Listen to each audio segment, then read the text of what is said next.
This program is sponsored by Thrill City, Hyderabad.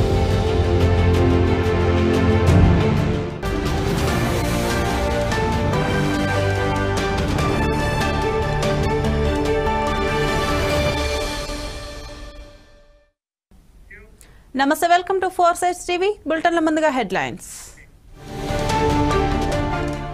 నేడు TDP నేతలతో చంద్రబాబు భేటీ, తెలంగాణలో పార్టీ బలోపేతంపై చర్చ.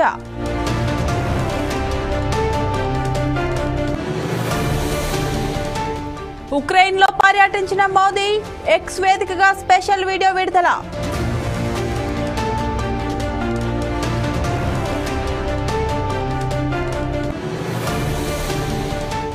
తిరుమలలో కొనసాగుతున్న భక్తుల రద్దీ, శ్రీవారి దర్శనానికి 24 గంటల సమయం.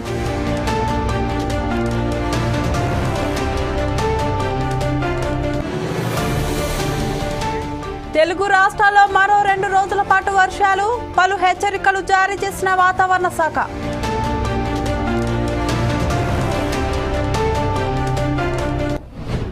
ఏపీ సీఎం నారా చంద్రబాబు ఇవాళ మరోసారి తెలంగాణలో పర్యటించనున్నారు. సీఎం హోదాలో ఇప్పటి వరకు హైదరాబాద్ కు 2 సార్లు వచ్చిన ఆయన ఈ రోజు తెలంగాణ టీడీపీ నేతలతో సమావేశం కాబోతున్నారు. మధ్యాహ్నం 3 గంటలకు ఎన్టీఆర్ భవన్ లో టీడీపీ నేతలతో సమావేశం కానున్నారు. అధ్యక్ష పదవి, తెలంగాణలో తెలుగుదేశం పార్టీ బలోపేతం వంటి అంశాలపై నేతలతో చంద్రబాబు చర్చించనున్నారు. ఈ రోజు టీడీపీ కొత్త అధ్యక్షుడిని చంద్రబాబు ప్రకటించే అవకాశం ఉన్నట్లు తెలుస్తుంది. ఇక ఈ సమావేశానికి తెలంగాణ టీడీపీ ముఖ్య నేతలు హాజరవుతారని పార్టీ నేతలు చెప్పుకొచ్చారు. తెలంగాణలో టీడీపీని బలోపేతం చేసే దిశగా పార్టీ సభ్యత్వ నమోదు కార్యక్రమంపై కీలక ఆదేశాలను సీఎం చంద్రబాబు ఇవ్వనున్నారు.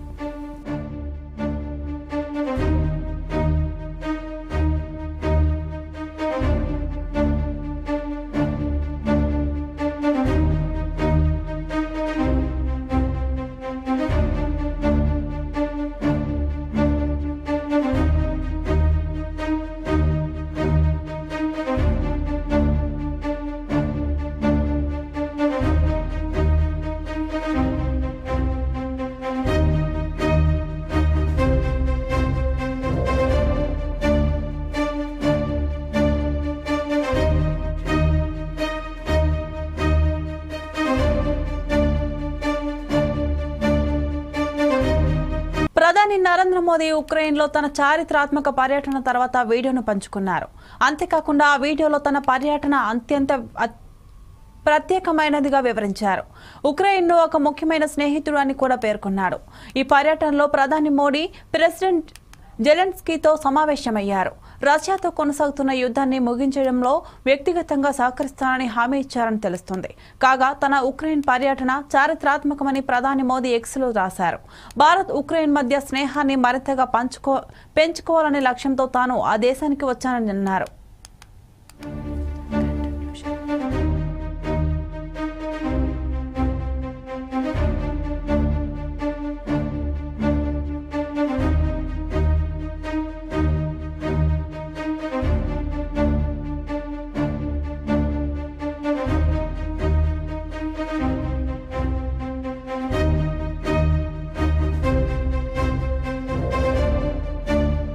అంతకుముందు ప్రధాని మోదీ ఇక్కడ అధ్యక్షుడు జెలెన్స్కీతో చర్చలు జరిపారు. ఉక్రెయిన్ రష్యా మధ్య కొనసాగుతున్న వివాదానికి పరిష్కారం కనుగొనడానికి ఒకరితో ఒకరు చర్చలు జరపవలసిన అవసరాన్ని నొక్కి చెప్పారు. శాంతి స్థాపన కోసం చేసే ప్రతి ప్రయత్నాల్లో చురుకైన పాత్ర పోషించేందుకు భారత్ సిద్ధంగా ఉందన్నారు. ఫిబ్రవరి 24, 2022న రష్యా ఉక్రెయిన్పై దాడి చేసింది. అప్పటి నుంచి ఇప్పటి వరకు ఇరు దేశాల మధ్య యుద్ధం నడుస్తుంది. భారతదేశం, రష్యా చాలా కాలంగా స్నేహపూర్వక దేశాలు. ఇలాంటి పరిస్థితుల్లో ప్రధాని మోడీ ఉక్రెయిన్ పర్యటనకు విభిన్నమైన అర్థాలు అన్వేషిస్తున్నాయి.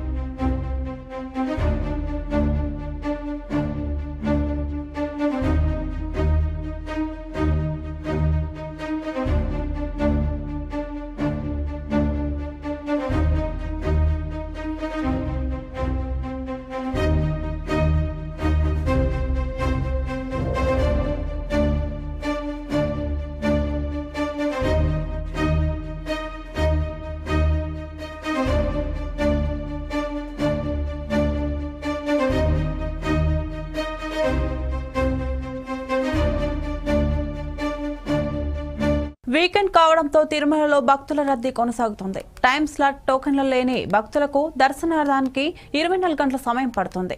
31 కంపార్ట్మెంట్లు నిండిపోయాయి. బాట గంగమ్మ ఆలయం వరకు క్యూలో వేచి ఉన్నారు.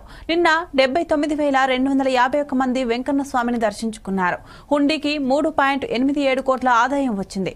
తిరుమల శ్రీ వెంకటేశ్వర స్వామి సాలకట్ల బ్రహ్మోత్సవాలకు విస్తృత ఏర్పాట్లు చేపడుతున్నట్లు టీటీడీ ఈవో జె శ్యామలరావు తెలిపారు.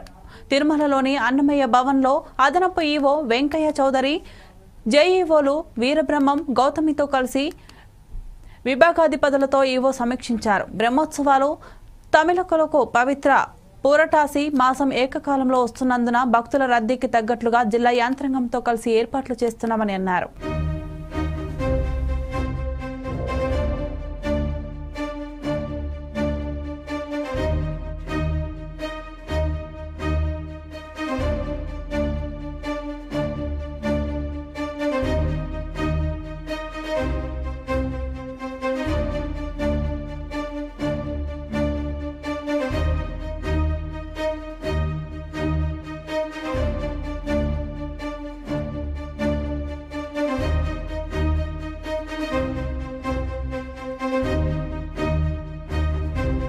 అక్టోబర్ 4న ధ్వజారోహణంతో బ్రహ్మోత్సవాలు ప్రారంభమవుతాయని చెప్పారు.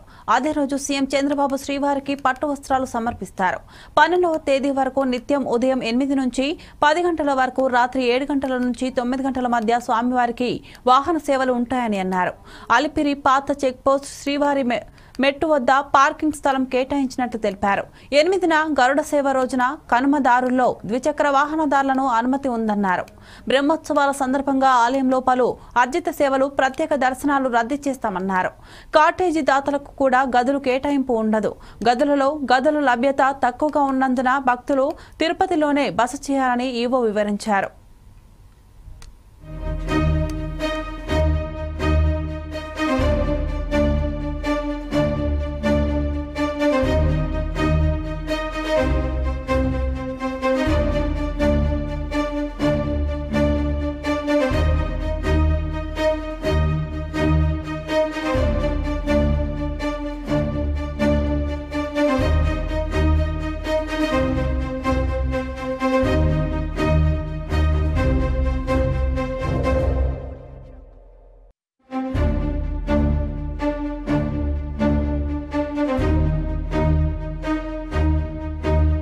తెలుగు రాష్ట్రాల్లో మరో 2 రోజుల పాటు వర్షాలు కురవనున్నాయి. ముఖ్యంగా తెలంగాణలోని పలు జిల్లాల్లో ఇవాళ భారీ వర్షాలు కురిసే అవకాశం ఉందని ఐఎండీ పేర్కొంది. ఈ మేరకు ఆయా జిల్లాలకు ఎల్లో హెచ్చరికలు జారీ చేసింది. ఏపీలో తేలికపాటి నుంచి మోస్తరు వర్షాలు కురిసే అవకాశం ఉంది. తూర్పుగోదావరి, ఎన్టీఆర్ జిల్లాలోని కొన్ని ప్రాంతాలలో తేలికపాటి నుంచి మోస్తరు వర్షాలు కురిసే అవకాశం ఉంది.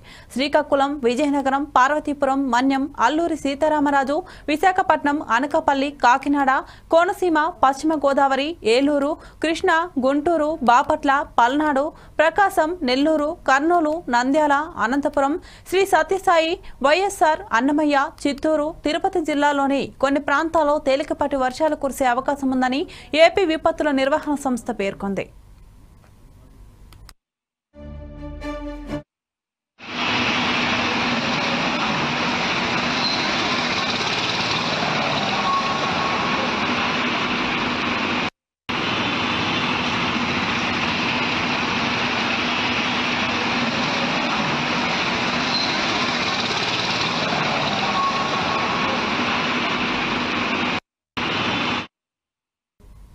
తెలంగాణలోని ఆదిలాబాద్, ఆసిఫాబాద్, మంచిర్యాల, నిర్మల్, నిజామాబాద్, జగిత్యాల, సిరిసిల్ల, కరీంనగర్, పెద్దపల్లి, భూపాలపల్లి, ములుగు, కొత్తగూడెం, నల్గొండ, సూర్యాపేట, మహబూబాబాద్, వరంగల్, హన్మకొండ, వికారాబాద్, మహబూబ్ నగర్, నాగర్ కర్నూల్, వనపర్తి, నారాయణపేట జిల్లాలో ఉరుములు మెరుపులతో కూడిన వర్షాలు కురిసే అవకాశం ఉందని హైదరాబాద్ వాతావరణ కేంద్రం ఎల్లో అలర్ట్ జారీ చేసింది. మిగతా ప్రాంతాల్లో తేలికపాటి నుంచి మోస్తారు వర్షాలు కురిసే అంచనా వేసింది. ఆగస్టు 26వ తేదీ నుంచి రాష్ట్రంలో తేలికపాటి నుంచి మోస్తారు వర్షాలు పడతాయని తెలిపింది. ఎలాంటి హెచ్చరికలు లేవని శనివారం రాత్రి విడుదల చేసిన బులెటిన్లో వివరించింది.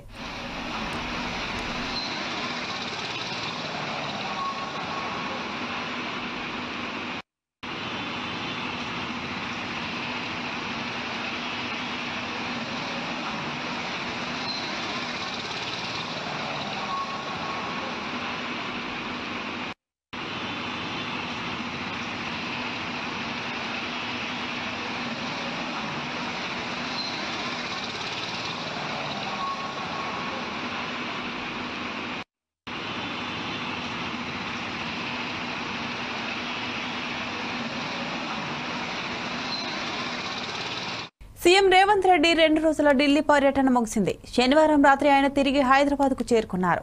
ఢిల్లీ పర్యటనలో సీఎం బిజీగా గడిపారు. పార్టీ బలోపేతం, కొత్త పీసీసీ చీఫ్ ఎంపిక, మంత్రివర్గ విస్తరణపై పార్టీ చీఫ్ ఖర్గే, అగ్రనేత రాహుల్తో కీలక భేటీ ఆయన పాల్గొన్నారు. రాష్ట్ర అభివృద్ధికి సంబంధించిన అంశాలపై కేంద్ర మంత్రులు జ్యోతిరాదిత్య సింధియా, మనసుఖ్ మాండవీయులో వరుస భేటీలో పాల్గొన్నారు. టీ ఫైబర్ ద్వారా రాష్ట్రంలోని అన్ని గ్రామ పంచాయతీలు, మండలాలు, జిల్లాలకు ఆప్టికల్ ఫైబర్ ప్రాజెక్టు ద్వారా కనెక్టివిటీ కల్పించడం తమ ఉద్దేశమని కేంద్ర మంత్రి జ్యోతిరాదిత్య సింధియా దృష్టికి తీసుకెళ్లారు. ఇందుకు సహకరించాలని విజ్ఞప్తి చేశారు. అలాగే తెలంగాణ యువతలోని క్రీడా నైపుణ్యాలను వెలికి తీసేందుకు స్పోర్ట్స్ యూనివర్సిటీ ఏర్పాటు చేయాలని, కేంద్ర ప్రభుత్వం అందుకు సహకారం ఇవ్వాలని కేంద్ర క్రీడలు, యువజన వ్యవహారాల శాఖ మంత్రి మాండవీయను ముఖ్యమంత్రి కోరారు.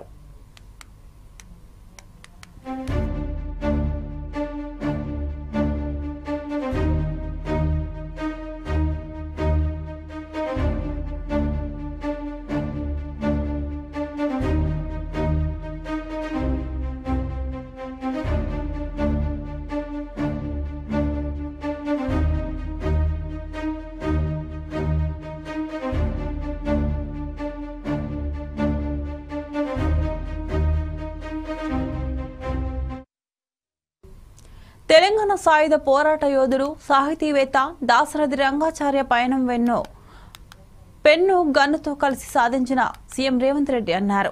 శనివారం దాశరథ జయంతిని పురస్కరించుకొని తుగ్లక్ రోడ్లోని తన అధికారిక నివాసంలో ఆయన చిత్రపటానికి పూలమాల వేసి నివాళులర్పించారు. ఈ కార్యక్రమంలో మహబూబాబాద్, నల్గొండ ఎంపీలు బలరాం నాయక్, రఘువీర్ రెడ్డి, మాజీ ఎమ్మెల్యే సంపత్ కుమార్, కాంగ్రెస్ నాయకులు రోహిణి రెడ్డి తదితరులు పాల్గొన్నారు. అనంతరం సీఎం మాట్లాడుతూ తెలంగాణ సాయుధ పోరాటంలో ప్రత్యక్షంగా పాల్గొన్న రంగాచార్య తదనంతర కాలం నాటి పరిస్థితులను కండువా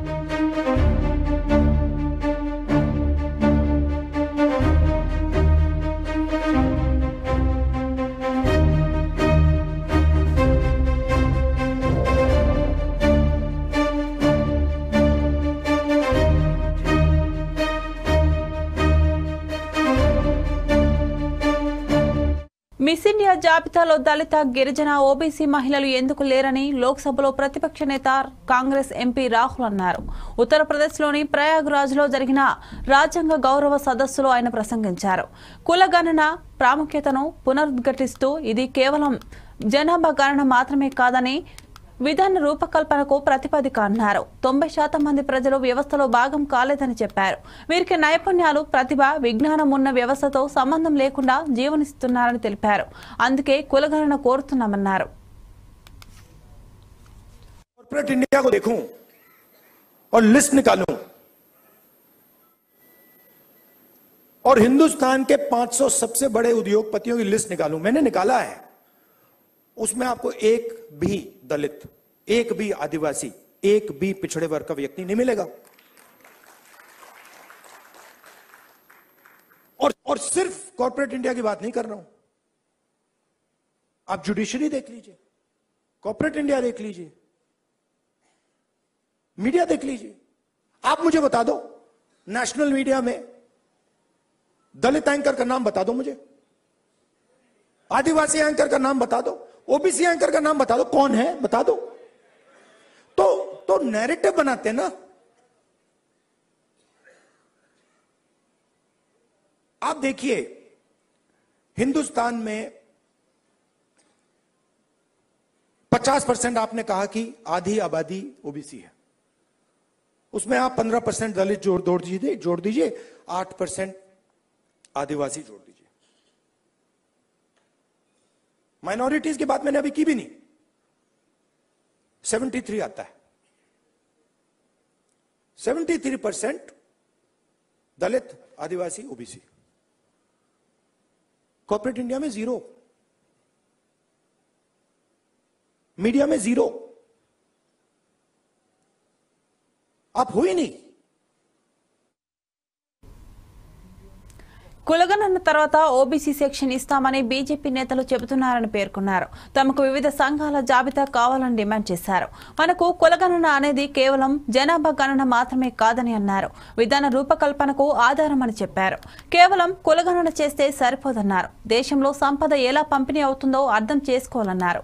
బ్యూరోక్రసీ, న్యాయ వ్యవస్థ, మీడియాలో ఓబీసీలు, దళితులు, కార్మికుల భాగస్వామ్యం ఎంత ఉందో తెలుసుకోవడం కూడా చాలా ముఖ్యమన్నారు. మిస్ ఇండియా జాబితాను పరిశీలించగా అందులో దళిత, గిరిజన, ఓబీసీ మహిళలు లేరన్నారు. ఇప్పటికీ media dance, music, cricket, Bollywood గురించి మాట్లాడుతుంది కానీ రైతులు, కూలీల గురించి మాట్లాడట్లేదన్నారు. తమ పార్టీ అధికారంలోకి వస్తే కులాలు, ఉపకులాలు, వారి సామాజిక ఆర్థిక పరిస్థితులను లెక్కించేందుకు దేశవ్యాప్తంగా సామాజిక ఆర్థిక కులగణను నిర్వహిస్తామని హామీ ఇచ్చారు. ఈ అంశాన్ని మేనిఫెస్టోలో కూడా పొందుపరిచినట్లు చెప్పారు. और एक प्रकार से हमारा गाइड, जैसे कॉन्स्टिट्यूशन हमारा एक गाइड जिसपे ये लोग रोज आक्रमण कर रहे हैं, जाति जनगणना, सोशो इकोनॉमिक सर्वे, इंस्टीट्यूशनल सर्वे, ये हमारा दूसरा गाइड होगा। और हमारा लक्ष्य है कि जो मैंने आपसे कहा कि 10 सिलेंडर की गाड़ी है, 9 सिलेंडर बंद पड़े हुए हैं, तो हमारा लक्ष्य है कि 10 के 10 सिलेंडर काम करें। आपने कभी मीडिया में मोची का इंटरव्यू देखा है? बस मेरे चैनल पे आ रहा है और किसी चैनल पे नहीं आ रहा। आप चाहे मोची हो, बढ़ई हो, प्लम्बर हो, धोबी हो, कभी नहीं दिखेंगे। और ये देश को चलाते हैं लोग। और फिर मीडिया में कहते भैया मोदी जी गले लग गए, सुपर पावर बन गया। कभी वो यूक्रेन भागेंगे, कभी रूस भागेंगे, वो कभी गले लगेंगे और फिर भैया सुपर पावर बन गया, सुपर पावर बन गया। मतलब कैसे बन गया? 90% लोग मतलब शामिल ही नहीं है उसमें, बेरोजगार हैं, भूख लग रही है। तो पूरा का पूरा मतलब डिस्कशन वही 10-15 लोगों में होता है, वही एंकर हैं, वही एक्सपर्ट हैं, वो 5-6 लोग हैं, वही बात बोलते रहते हैं एक दूसरे से, और बाकी Hindustan. Top messaging app Telegram వ్యవస్థాపకుడు, chief executive officer Paul Durov arrest అయ్యారు. ఫ్రాన్స్ పోలీసులు ఆయనను అదుపులోకి తీసుకున్నారు. పారిస్లోని లే బౌర్గట్ అంతర్జాతీయ విమానాశ్రయంలో ల్యాండ్ అయిన వెంటనే ఆయనను అరెస్ట్ చేశారు. నేడు ఆయనను కోర్టులో ప్రవేశపెట్టే అవకాశం ఉంది. అంతర్జాతీయ స్థాయిలో చీటింగ్, మనీ లాండరింగ్, మాదక ద్రవ్యాల సమాచారాన్ని ఇచ్చిపుచ్చుకోవడం, చిన్నపిల్లలపై లైంగిక దాడులకు సంబంధించిన నేరాలను అరికట్టేలా, వాటిని నిరోధించేలా టెలిగ్రామ్ యాప్లో ఎలాంటి అప్డేట్ చేయకపోవడం, ఆ స్థాయిలో దాన్ని ఆధునీకరించకపోవడం పాల్ దురోల్ అరెస్టు కారణమైంది.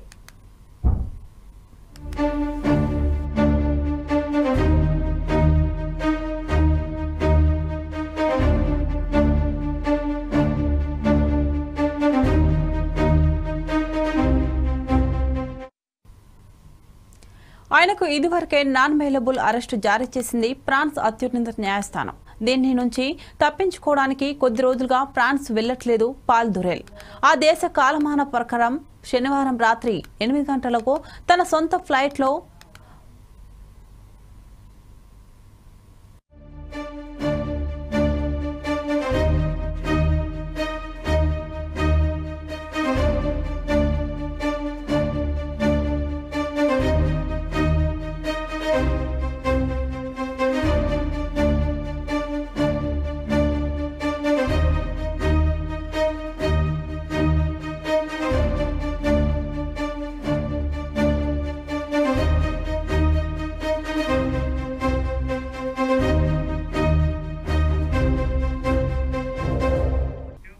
ఇవి bulletin updates. Keep watching 4 Sides TV.